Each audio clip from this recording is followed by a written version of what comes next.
action. What is Poets on an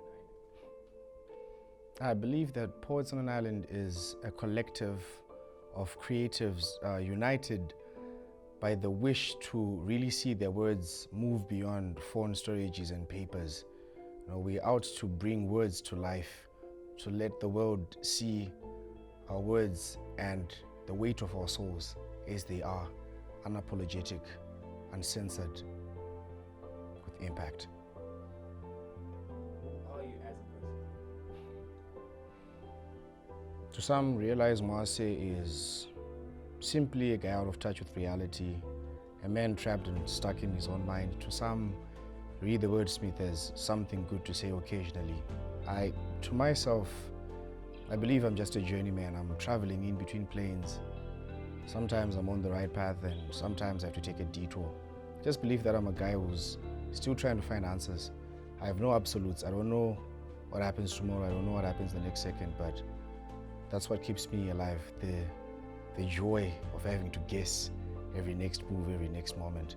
I just believe I'm a guy in search of answers. Simply a child flying a kite after the rain. That's me. What does poetry mean to you? Poetry has been a companion, a constant companion in various stages of my life. On some days, poetry is the side chick when I'm trying to escape from this harsh mistress called life. Sometimes poetry is that side chick I lean on, and sometimes poetry is the main chick, like when I find myself writing whole books of it, I also have to escape from it. So to me, poetry has been the constant companion who's been witness to my most real moments, my most vulnerable moments. Poetry to me is really a gift from God, because I don't know what I would do if I didn't have the ability to put words on paper or go on stages. Let's talk about Ree The Wordsmith. I believe it's been a long time in the works, and now is finally that cathartic moment where people who really get to see that the poets on the island are really up to something. I believe Let Our Words Speak is going to push the envelope, change perceptions, shift boundaries, because we have a lot to unload, we have a lot to speak on, and I think it's just the tip of the iceberg. It is great, but I believe greater is yet to come. Let's talk about what to expect from you. I think like most people know, I've never been one to hold back or bite my tongue, but I think this set will be different in the sense that I'll be telling you everything that ever happened to me to shape me to become this person I am. My set is entitled Journeyman, and there I shall finally unpack the connective dots and try to create a linear narrative where you realize that this didn't just happen overnight or it's a flash in the pan. This writing thing, this expression is my life, and I can't really run away from it because writing's been my companion. And throughout this journey of life, in the grand scheme of it all, my companion has always been my ability to express my words, my voice. And I think I sum it up there when I say that's what we're fighting for, the fight against silence, against being suppressed or being singled out for being different. That's what I'm here to do, to express.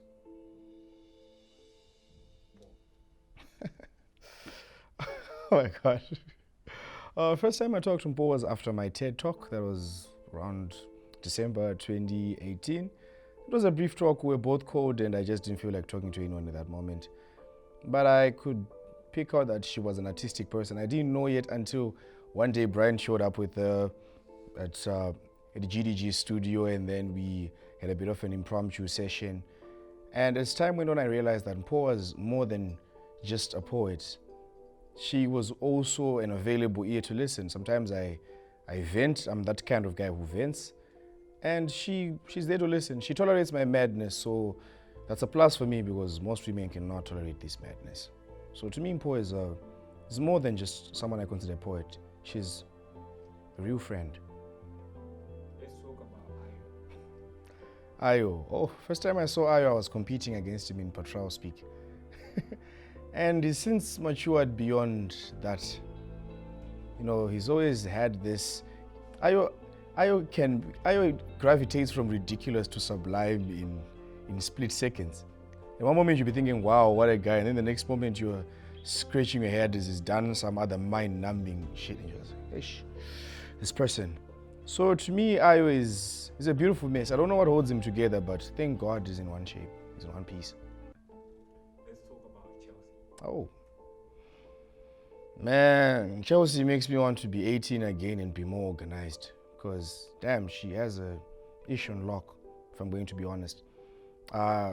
It's been a long time since I've seen a young lady at her age so single-minded, so focused, so dedicated, so passionate, so considerate. And I even read through a blog and I realized that, wow, what a talent. If I'm going to be honest, I'm slightly scared of Chelsea as a writer. From a writer's perspective, I'm slightly scared of Chelsea because I feel like by the time she gets to my age, I'll be in the dust. She'll be like so ahead because she's growing in leaps and bounds. And if you don't believe me, check out her blog, Ngeruka blog. That stuff will uplift you and inspire you in more ways than I can mention. Let's talk about Isaac. Yummy. Isaac Yummy is that wise uncle that gives you the keys to his BMW as you go on your date and hopes that you don't leave any body fluids in it. But yeah, that aside, I believe Yummy is not special in the sense that he's grown his perspective on life, but the fact that he lets you be yourself. By the end of the day, when you sit down with him, you have real, genuine, mature conversations. He's not trying to control you. He's not trying to impose himself on you because he's older, as most African brothers would do.